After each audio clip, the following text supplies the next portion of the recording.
And greetings, everyone. Thank you for joining us. Before we get to the adventure of the imaginary peddler, we should thank those who've made today's event and the entire worldwide Doyle program possible. I am referring, of course, to the Portsmouth Libraries, and especially to Education and Outreach Officer Laura Weston, who you just met and who has been a great collaborator as we've prepared for today's presentation, and Senior Archivist Michael Gunton, who has, for years now, been our expert guide to the Arthur Conan Doyle collection that the late Richard Lancelyn Green bequeathed to the Portsmouth Libraries. They and their libraries are international treasures. Wherever you are right now, please take a moment to applaud Laura and Michael. And now to the business at hand, the adventure of the imaginary peddler. The centerpiece of our story is a photo album housed in the Arthur Conan Doyle collection. The gold-stamped title on the cover of the album is an accurate description of what's inside. It is filled with photographs from Doyle's visit to the Salisbury Plain in September 1898, where he witnessed the British Army's largest military maneuvers in decades, a series of large-scale practice battles, rehearsals for real war, involving tens of thousands of soldiers, nearly 10,000 horses, and hundreds of artillery pieces and machine guns. Those Salisbury Plain maneuvers, and Doyle's photo album of them, are worth examining today for at least 3 reasons. First, as Mark will explain, the maneuvers were an important moment in Doyle's life, an inflection point in his lifelong interest in and involvement with the British Army. Second, as Paul will show us via the photo album and other illustrations, the maneuvers presented an extraordinarily valuable and enjoyable opportunity for Doyle to associate with many great figures of the British military establishment of the day. Along the way, Paul will also give us some insight into the impact of the Salisbury maneuvers on the development of the British Army, a controversial subject that is still studied today. Third, as I will briefly discuss, the photo album may shed some light on the status of Sherlock Holmes at that time, and perhaps even hint at an inflection point in his life too. A thread that runs through all of this is Arthur Conan Doyle's ability to act upon the interplay between imagination and experience, a gift reflected in both his literary work and his life as a man of action. He could imagine first, and then act later, and vice versa. Consider, for example, his detective fiction, Sherlock Holmes, of course, which was followed later by Doyle's own real-world crime detection in the famous case of George Adalji. Conversely, Doyle could also act first and then imagine later. Consider, for example, his impressive record as an amateur cricketer, which served him well later on when he wrote The Story of Spettigue's Dropper, which is still considered one of the funniest cricket stories ever written. We will see examples and intimations of Doyle's active imagination and his imaginative action again and again today. And here's Mark to introduce the story. Conan Doyle loved the army. As Douglas Kerr said, he loved it unconditionally all his life with a boy's love. And although he never served, the military was an enormous part of his life. 1/3 of his autobiography, Memories and Adventures, is devoted to the subject of war. Now, partly this fascination with the military was a reflection of Arthur's fierce patriotism and national pride. But he was no military hawk, and he had an equally strong humanitarian concern for ordinary soldiers and those who put themselves on the line. His fascination with the army started young, and the primary influence, as in so much of his life, was his mother. While the artistic Doyles had no claim to military heritage, Mary Foley was descended from the Packs, a family with fighting credentials stretching back 2 centuries. As Conan Doyle said in Memories and Adventures, the Packs were a fighting family, as was but right, since they were descended in a straight line from a major in Cromwell's army who settled in Ireland. One of them, Anthony Pack, had part of his head carried off at the same battle, so I fear it is part of our family tradition that we lose our heads in action. An inauspicious start. And yet the family could point to at least one great military hero among their ranks. This was Sir Dennis Pack, a career soldier who served in the Revolutionary and Napoleonic Wars. Pack saw action across the world before he took command of Picton's 9th Brigade at the Battle of Waterloo. Although badly wounded, he survived, though that in itself seems to have marked him out as exceptional for the Doyle family and descendants. Conan Doyle later told a journalist that he had 5 kinsmen on the field of Waterloo, and 3 of them stayed there. The fascination for the military stemmed not just from Mary Doyle's lineage, but also from her taste in literature.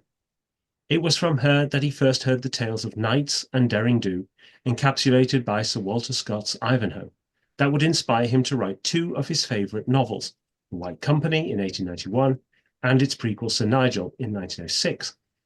Arthur also devoured histories, when the fashion was for historians to tell the stories of wars and great men. He readily appreciated the fine line between the narrative historian and the imaginative storyteller, and in Through the Magic Door he praised 2 of the best, Scott and Macaulay. What swing and dash in both of them! What a love of all that is noble and martial, so simple and yet so strong. One wonders then that the young Arthur did not follow Pack, or indeed Ivanhoe, into a military career, but he so easily might. In May 1878, while staying with relatives in London, the 19-year-old Arthur walked across Trafalgar Square and briefly considered signing up. I remember that there were signs of trouble in the East, and that the recruiting sergeants, who were very busy in Trafalgar Square, took my measure in a moment and were very insistent that I should take the shilling. A few days later, he told his mother that he had, quote, taken a great desire to go into the Navy as a surgeon, noting that the life is a glorious one. He was dissuaded of that idea, but later volunteered as a dresser for the English ambulances, and was on the Red Cross list to serve in the Balkans. It was only the swift end to the Russo-Turkish War that prevented him going out. Had he signed up, he may well have served in the next major imperial conflict, the Second Anglo-Afghan War, in which Dr. Watson served and was famously, if ambiguously, wounded. As we know, Arthur did not pursue a military career and threw himself into medicine and writing, but he may have encouraged his younger brother Innes into taking the military path. The 14 years between them meant that Arthur was older brother and surrogate father to Innes. Their birth father, their father of the family, Charles Altamont Doyle, being confined to an institution for most of Innes's boyhood. When Conan Doyle established his practice at Southsea, he was joined there by the 10-year-old Innes. As he recalled in Memories and Adventures, the soldiers of Portsmouth were already a great joy to Innes, and his future career was marked out by his natural tastes, for he was a born leader and administrator. Even then, our thoughts were very military, and I remember how we waited together outside the office of the local paper that we might learn the results of the bombardment of Alexandria. Innes joined the army and studied at Woolwich before obtaining his commission with the Royal Artillery in 1893.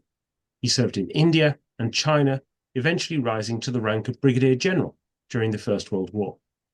For his service, Innes received the Distinguished Service Order and the Légion d'Honneur. He died shortly after the war from influenza. The inscription on his grave in Belgium, which you can see being visited by Arthur here, reads, "You lived and died a true soldier. May we be worthy of you."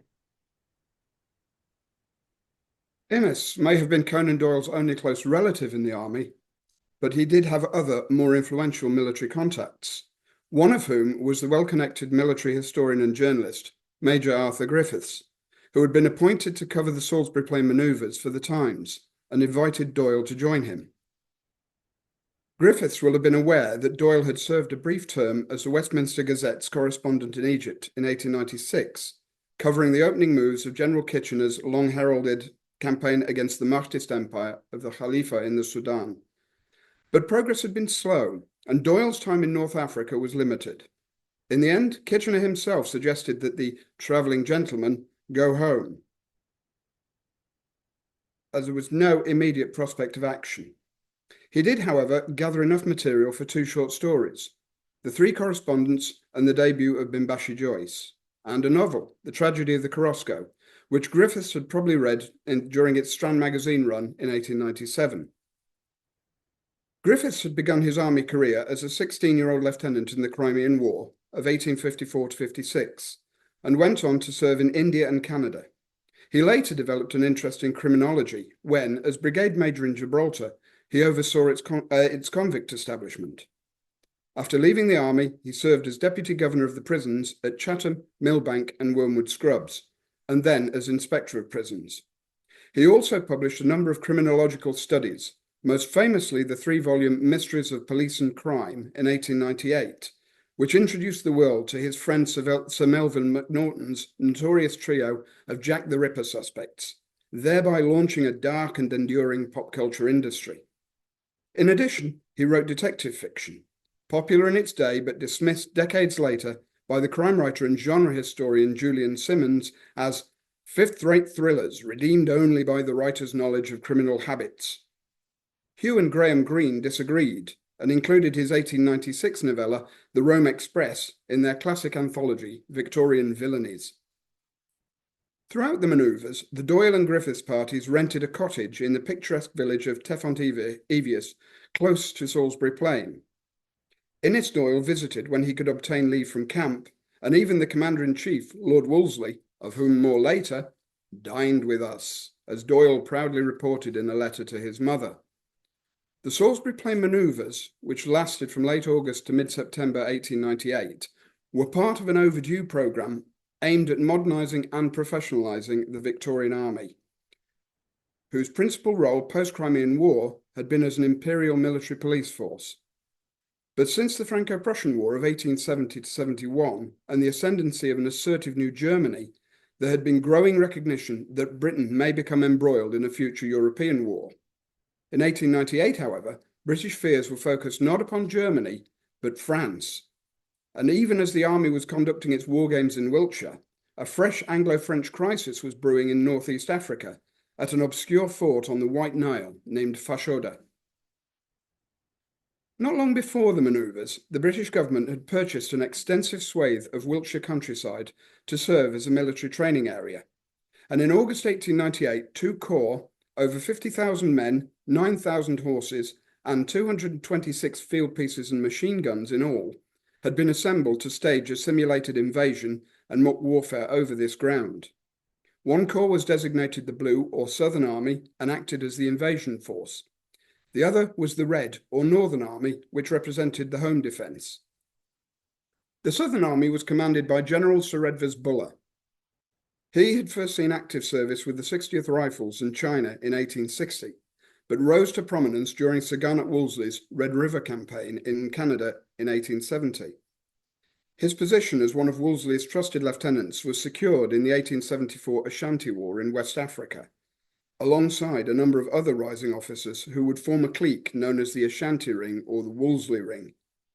He served again with Wolseley in the Zulu War of 1879, where he won the Victoria Cross at the Battle of Hlobana. This was followed by service in the 1881 Transvaal War, and then Egypt and the Sudan between 1882 and 1885. From 1887, he had important administrative posts as Quartermaster General and Adjutant General.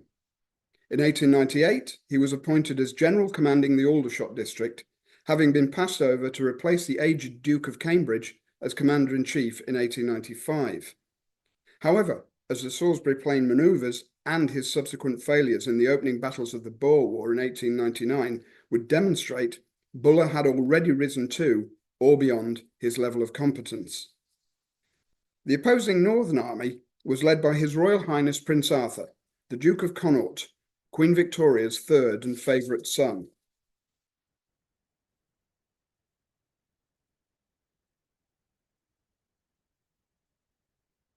He had seen action with the Guards in Egypt and the Sudan, but his royal background impeded his military career, as his mother fretted over his safety. When Connaught's superannuated cousin, the Duke of Cambridge, retired as Commander-in-Chief, Queen Victoria lobbied unsuccessfully for her son to be appointed as his successor. Her interference did not find favour with politicians and forward-thinking professional soldiers, who were already exasperated by Cambridge's years of royal favouritism and reactionary attitudes. That said, Connaught performed well during the manoeuvres. Overseeing operations in Wiltshire was Lord Wolseley, who had become Commander-in-Chief in 1895. Wolseley was both an experienced professional and a modernizer, whose earliest active service was during the Crimean War, after which he served in the Indian Mutiny or Uprising of 1857 to 58, the Third China War in 1860, and the Canadian Campaign of 1870. During the 1870s and 1880s, he was a senior commander in the Ashanti War, the Zulu War, and the Egyptian Campaign. As a result of the last, Sir Garnet Wolseley became Lord Wolseley. He then commanded the Gordon Relief Expedition of 1884 to 85, which failed in its mission to rescue General Gordon in Khartoum by a hair's breadth, much to Wolseley's, and of course Dr. Watson's, regret and chagrin. But, as we shall hear, Gordon's death would eventually be avenged in a timely fashion. By the 1890s, Wolseley was one of the Empire's most celebrated soldiers and had even entered the popular lexicon. All Sir Garnet meant everything correctly in place. He was also the inspiration behind Gilbert and Sullivan's modern Major General in the Pirates of Penzance. Wolseley was ably supported during the manoeuvres by the Adjutant General, Sir Evelyn Wood. Wood had served in the Crimea as a midshipman in the Royal Navy, but then transferred between services and ended his career as a Field Marshal. He had accompanied Wolseley throughout most of his campaigns and, like Buller, held the Victoria Cross, which he had won during the Indian Mutiny. All four of these senior officers appear in Conan Doyle's Salisbury Plain photograph album. Also present in the album is another notable senior observer and mutiny VC, Lord Roberts. Roberts was Wolseley's main rival as the most famous British general of the time, helped by an admiring Rudyard Kipling. Subsequently, he would replace Buller in South Africa and then Wolseley as Commander-in-Chief. The newly ennobled Lord Kitchener of Khartoum would become his Chief of Staff in South Africa, but was absent from Salisbury Plain because he was busy coordinating the Anglo-Egyptian reconquest of the Sudan. The climactic Battle of Omdurman and the fall of Khartoum occurred just as the Home Army was engaged in its own significantly less bloody version of warfare. Doyle, who had personally witnessed the opening moves of Kitchener's long-drawn-out Sudan campaign in 1896, noted the reaction to the news amongst the troops in Wiltshire. "We hear the men cheering in camp today because Khartoum has fallen. How I wish I had been there to see the ending of the great historic incident. Gordon's blood is avenged."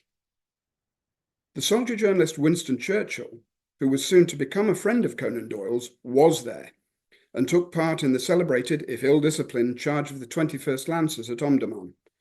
Had he been in England instead, I'm sure his instincts for journalistic self-advancement would probably have led him towards the Salisbury Plain manoeuvres. Conan Doyle and Arthur Griffiths spent some days amongst the troops in Blandford at the end of August before the manoeuvres began officially. Doyle recorded his thoughts at the time in an atmospheric mood piece for the Speaker entitled An Impression of the Army, which rivals Kipling in its praise of Tommy Atkins and its officers.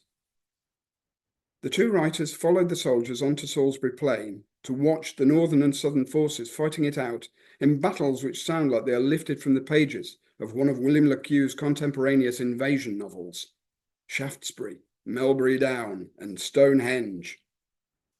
From the photograph album, it would appear that the pair of them had a jolly time of it all, whilst also recognising the serious purpose behind the exercise. At the close of the manoeuvres, Connaught and his Northern Army were adjudged victorious. But many of the press reports were scathing about both sides' performance. Buller in particular had made a number of blunders, some of which he would go on to repeat in South Africa in the following year, but there the casualty rolls would be all too real. Lord Wolseley, however, was not entirely displeased. In a detailed report to Lord Lansdowne, the Secretary of State for War, his main criticisms were reserved for the cavalry for their failures in reconnaissance and the staff for poor coordination and transmission of orders and information. Conversely, he was impressed by the performance of the artillery and the engineers. Doyle had also been watching and learning, and he seems to have closely observed the use of bicycles on Salisbury Plain. One of the album photographs features General Lord Methuen, who would undergo mixed fortunes in South Africa, including being captured by the Boers. In the picture, he is in mufti. He was between army appointments at the time, and leans on a bicycle, presumably his transport around the site. This enthusiasm was perhaps originally inspired by Conan Doyle's observation of bicycle use on Salisbury Plain. One of the album photographs, oh, sorry, I do apologise, I've gone backwards there. In 1910, Doyle wrote a letter to the magazine Cycling, advocating the establishment of cycle-borne regiments to replace the yeomanry. The horse-loving British Army was not enthusiastic, but it is perhaps worth noting that in 1914, the Belgian Army went to war with a regiment of Carabinier cyclists on its strength. As you may recall from the slide with which we opened this presentation, and as Paul just pointed out, some participants in the Salisbury maneuvers were moving about the plain on bicycles. Arthur Conan Doyle's photo album contains a number of pictures of these bicyclists, including this one on page 41.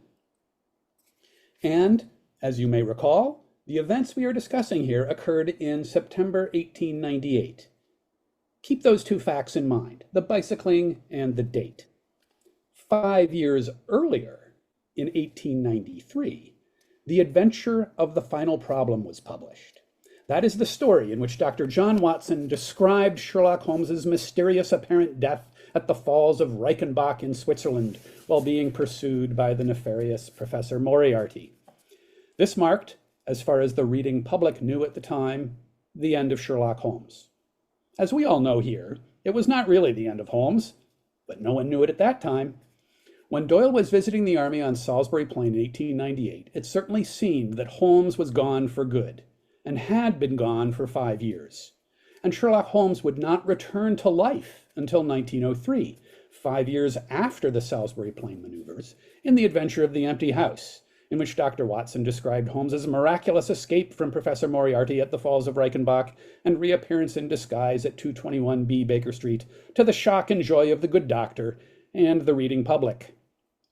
So, in September 1898, on Salisbury Plain, Sherlock Holmes was 5 years in the past and seemingly gone for good, and he would not come back to life for another 5 years. So as Doyle stood on the plain, whether he knew it then or not, he stood as far away from Holmes as he ever would for the rest of his life. There are several theories about why Doyle brought Holmes back to life in 1903, ranging from a desire for cash to the inspiration provided by his brother-in-law's resuscitation of Raffles, the amateur cracksman.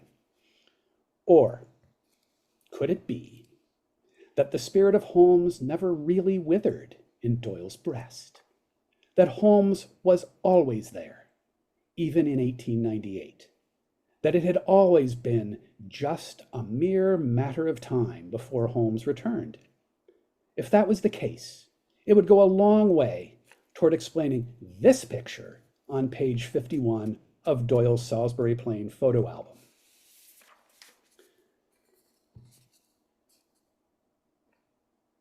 What does it mean?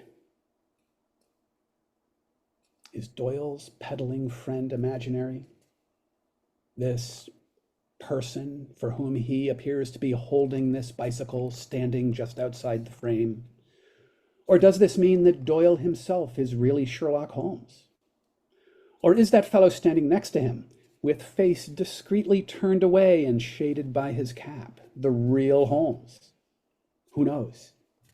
And the caption, is that Doyle's crisp penmanship, or perhaps his wife Louise?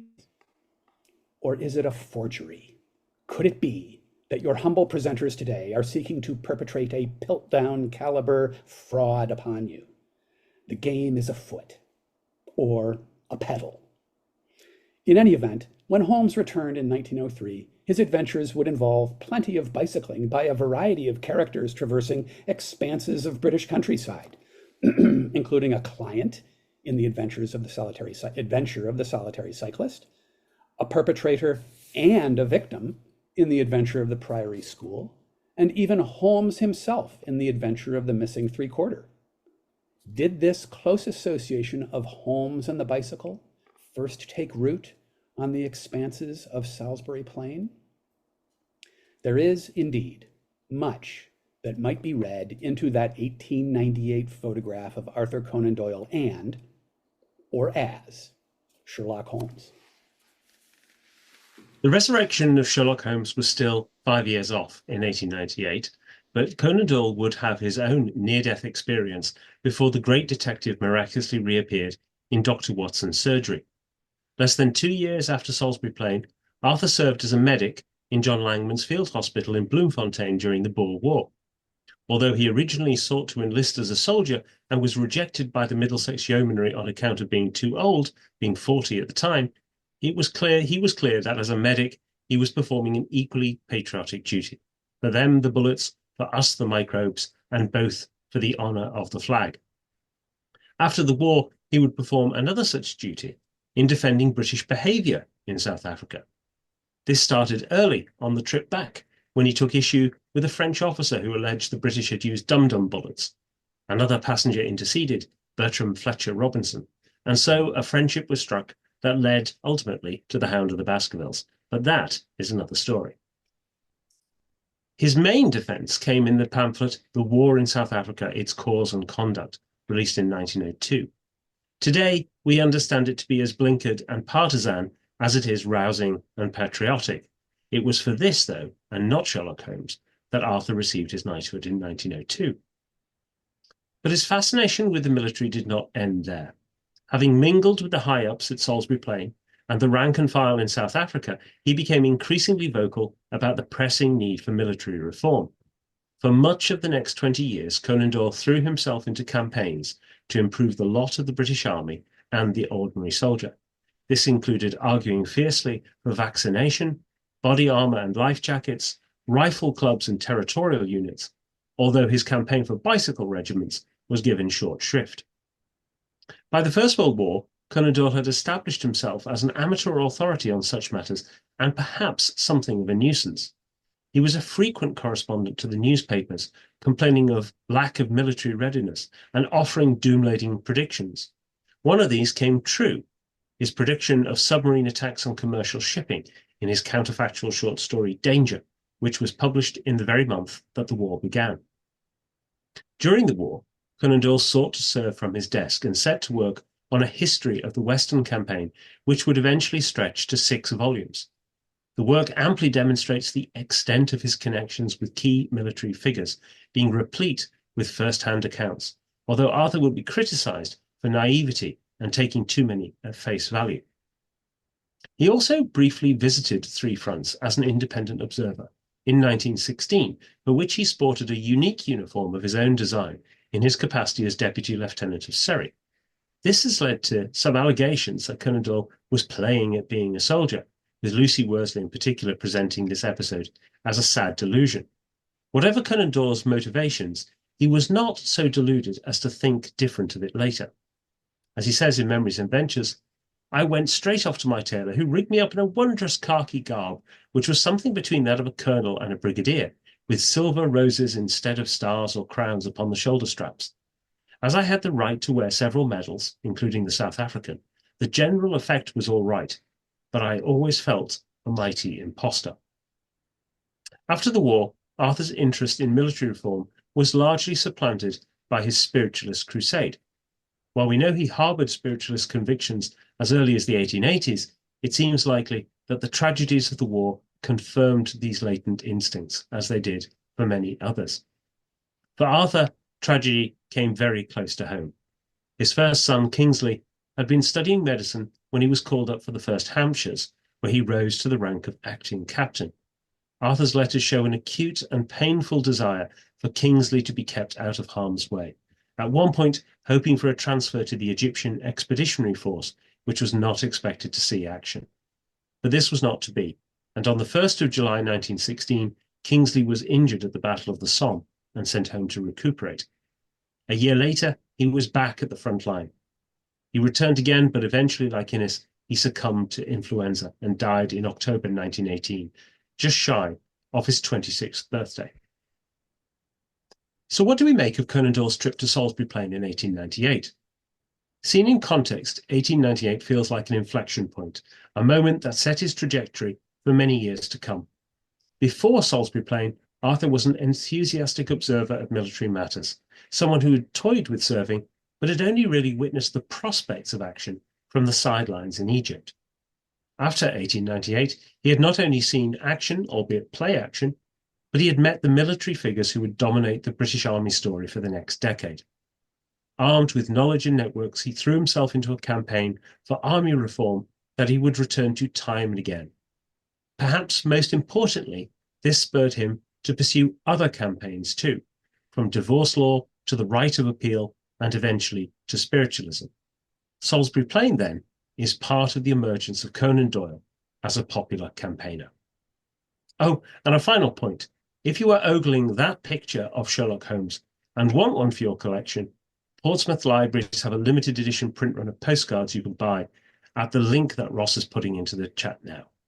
All proceeds go to the collection so Laura and her team can keep doing what they do. Please support them if you can, and thank you very much for joining us tonight.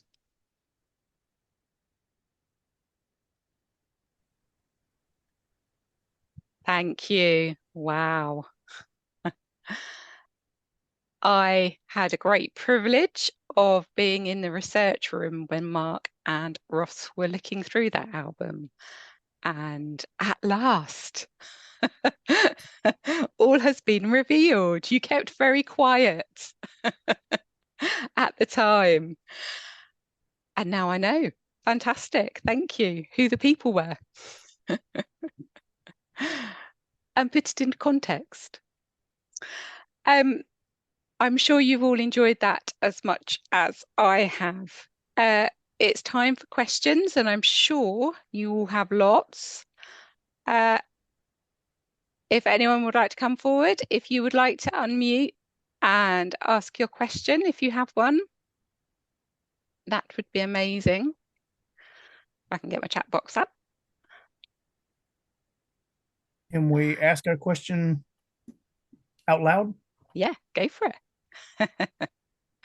So I just wanted to know, in the picture with Doyle, the cycle, and the other person, is it real or is it a fake, or you're not going to answer that question? It's real. Scout's honor. We were with Laura, we were stunned when we ran across this. How had no one seen this before? It looks like a Watson figure. It looks like they have like a little hat, a little what do you call those, like those French beret type hats, or Got a little flat cap on, hasn't he? The guy at the back. Yeah. Oh. Yeah. and he's looking the other direction. So either that or he got caught in the middle of a solitary cyclist story. I don't know. It's Could it possibly be a psychic photo? It could. Well, there's a good point. Yeah, it could well be. Yep. John is onto a good lead there. Yes. There is, if you do end up with one of these postcards and you have a magnifying lens, take a look at the far left edge of the image. There is a third character approaching the camera. Is it possible for the photo to come back up on screen again? Yeah, because I've already tried it with the magnifying glass that There we I have, just through the magic of computers, but I couldn't tell. It almost looked like, if anything, Doyle was pasted over it, but not so much either. So, oh yes, I do. I see them. They're walking when they also have a beret on too, but they have a suit and a watch chain. Yeah, that's Maybe it. what you can see. Well, you know the old JFK faked Lee Harvey Oswald picture. Oh yeah. You have a look at the shadows on the floor. That looks like it's pretty accurate to me. That does look very accurate. Except, yeah, Doyle's back leg has a shadow. The other gentleman definitely has a shadow. Yeah. So are you going to spill the beans? Are you going to tell us who they are? Okay. No, I don't know who they are. But I mean, Doyle, he had lots of friends, so could have been any number of those gentlemen that we saw in that other picture too. Oh, that brings me to my question, if I may. Okay. Do we know if Doyle had any communications or correspondence with Rudyard Kipling, as they were both men of letters who had a personal loss in the war? Yeah. Sorry, you go ahead, Mark. I was just going to say, well, they knew each other before the war, and When Doyle did his lecture tour in 1894 in North America, he actually went to visit Kipling, and they played a round of golf because the golf card survives, which I haven't seen, but Andrew Lycett has seen. I forgot to ask him who won the round of golf. But they were in correspondence. I'm not so much, and of course they were both in South Africa at the time, although they during the Boer War, but they didn't connect at that point. Paul, I don't know if you wanted to add anything else. Well, just basically that they served a similar function for imperial propaganda, and were very much on the same sort of path there. And as you say, Mark, they were both out in the Boer War, different purposes. Doyle was there as a doctor primarily, and Kipling as a writer. But they knew of each other. They influenced one another as well. You can very clearly see this in some of Doyle's other stories, such as the Crooked Man displays a definite Kipling influence. So the two they bounced off each other, that's for sure. And as Mark said, they did know each other and followed each other's careers. Excellent, thank you. Can I just say, Peggy's put a message in the comments box saying there's an 1894 Kipling letter in Toronto's Arthur Conan Doyle collection. There is, and I think it's scanned now, isn't it, as well? So you've done a terrific job of scanning a lot of the letters there now. I think all of the Greenhouse Smith stuff's on there, which is really, really helpful. So, kudos to you and to all of those archivists who are saving us air miles and saving the planet by actually having digitized scans of these things. Yeah. Paul, can you tell us about the uniform behind you? Sorry. Sorry, yes, it's largely repro, but kind of Zulu War, 1879. It looks like I have a game that has General Gordon on the front. It says "Remember Gordon," and it's about his battle at Khartoum. But the helmet that you have on that uniform looks just like the picture they've drawn. So I was just wondering, what was the rank on that uniform, and can you tell us about the medals on it? Well, this one's it's a private soldiers, and the medals there's both repros sadly, but the one is the South African Campaign Medal for 1879 for the Zulu War, and the other is the Victoria Cross, associated most with the Zulu War because 11 of them were won at the Battle of Rorke's Drift. On 22nd, 23rd January 1879. So it's just it's that sort of period. But these uniforms went through to the mid 1880s, really, in terms of combat use, and then were replaced by the later khaki uniforms, which became more common in the later Sudan campaigns and of course the Boer War in 1899. Thank you. Has anyone else got any questions? Can I ask whether or not Conan Doyle ever wrote about his Salisbury experience? Do we have any clues from any writings that he's done, perhaps? He wrote, as I mentioned in my part of the talk, he did do this kind of short impression piece on Blandford before the manoeuvres themselves proper began, but he really, it was more and I getting ideas from the Salisbury Plain manoeuvres, which might have really kicked his enthusiasm for military reform into gear. And then the year after, he's off to the Boer War and sees a lot of the mistakes that were made at Salisbury transferred into real life. And this really gets him going in terms of writing. I mean, obviously he does his history of the Boer War, which goes through various iterations as the war is still continuing. And then, as Mark pointed to, the war in South Africa, its cause and conduct, which is a propagandist piece, where he's critical of a lot of the military thinking, but he is also very, very in favour of the British soldier. He's always sticking up, like Kipling, for the British soldier, and just seeing him as having an unfair lot sometimes at the hands of the generals. So he was walking a tightrope, particularly as the war was going on, because you have to support your own side. But he's frustrated by the mistakes and what he sees as outmoded thinking, and outmoded forms of tactics. So his writing on this really comes out. It's the Boer War more than anything when he gets going on this. Does he say who he thinks should have taken the lead? Is there like a person that he would have thought would have done better? I think he was happy with Lord Kitchener. When Kitchener took over from Buller. I mean, Buller, as I said, he had come to the end of his career really, and had been over promoted at that point. But Doyle had known Kitchener in 1896 in the opening stages of the Sudan campaign, and admired him. And he was more than happy him being given command in the Boer War. And he was also an admirer of Lord Roberts, but Roberts' real champion was Rudyard Kipling, who wrote poems with in praise of Roberts, and gave him the nickname Bobs, the soldier's general, whereas Kitchener was more of a kind of Iron Man general, but very efficient general.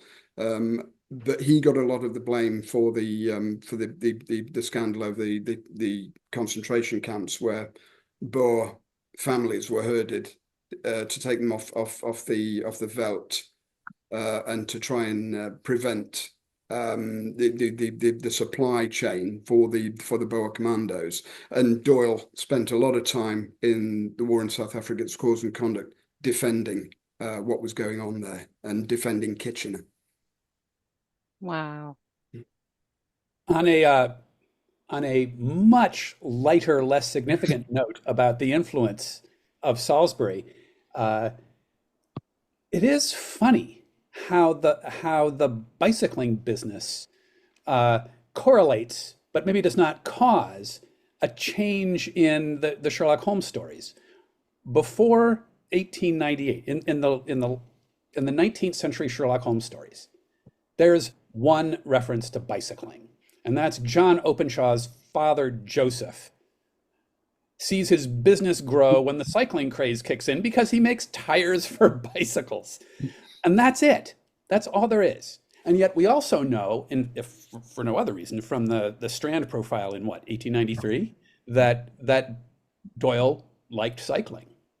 But then when Sherlock Holmes reappears in The Return of Sherlock Holmes, there are people riding bicycles all over the place. And they all seem to be riding bicycles in vast, open, lonely spaces of the English countryside, just like Salisbury Plain. And so to make a claim that there's a direct domino effect between the bicycles on Salisbury and those characteristics of the stories would be too much. But it is sort of a funny echo of the activity on Salisbury.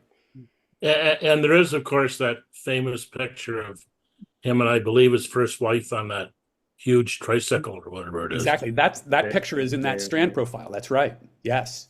And then of course bicycles show up again in Valley of Fear, or a bicycle shows up in Valley of Fear. But maybe Conan Doyle spotted which way Buller was moving his forces by the direction of the tread on his bicycle. Or probably by the depth of the tread, since Buller was slightly overweight at the time. I don't think he went around Salisbury Plain on a bike though. And did he use Dunlops or Palmers?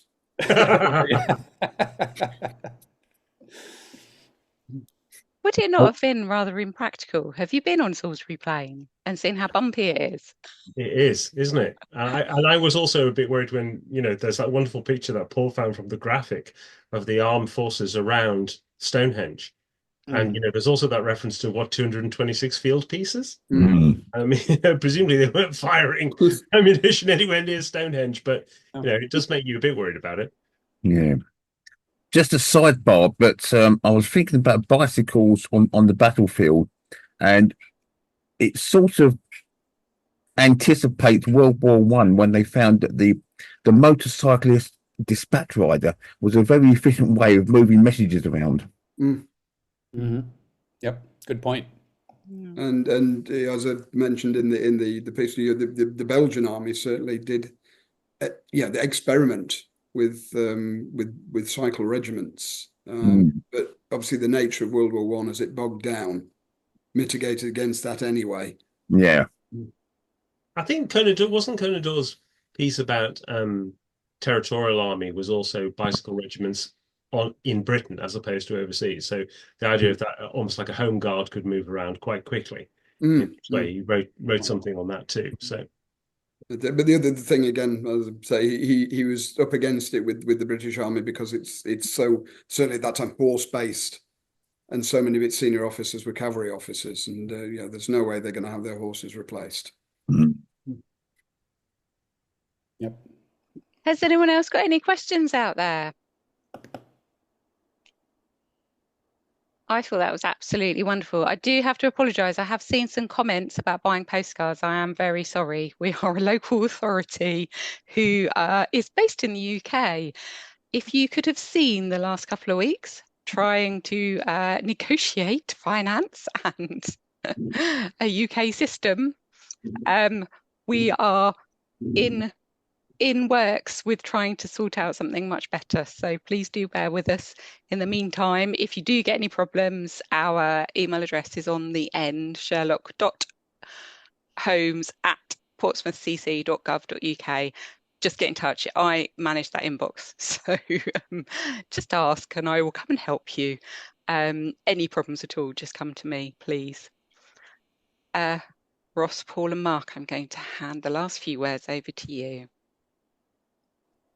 Thank you very much, Laura. And thank you all for showing up and for sharing so much curiosity about this.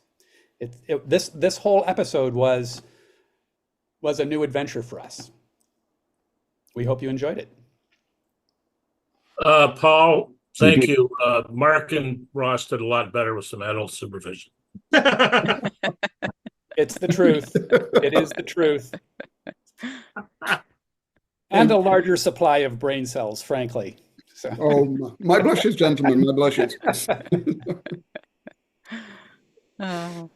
It's been fantastic. Great job, guys. Thanks so much. Absolutely brilliant. This has been a very long anticipated talk. I'm very sad it's over. At least we have the recording that will be up on Doings of Doyle, will it not? It will. Oh. As will all the others. Yeah. So we have Matthias. Yes, we do. We do have Matthias tomorrow. 7 p.m, same place, same time. Any problems, get in touch with me.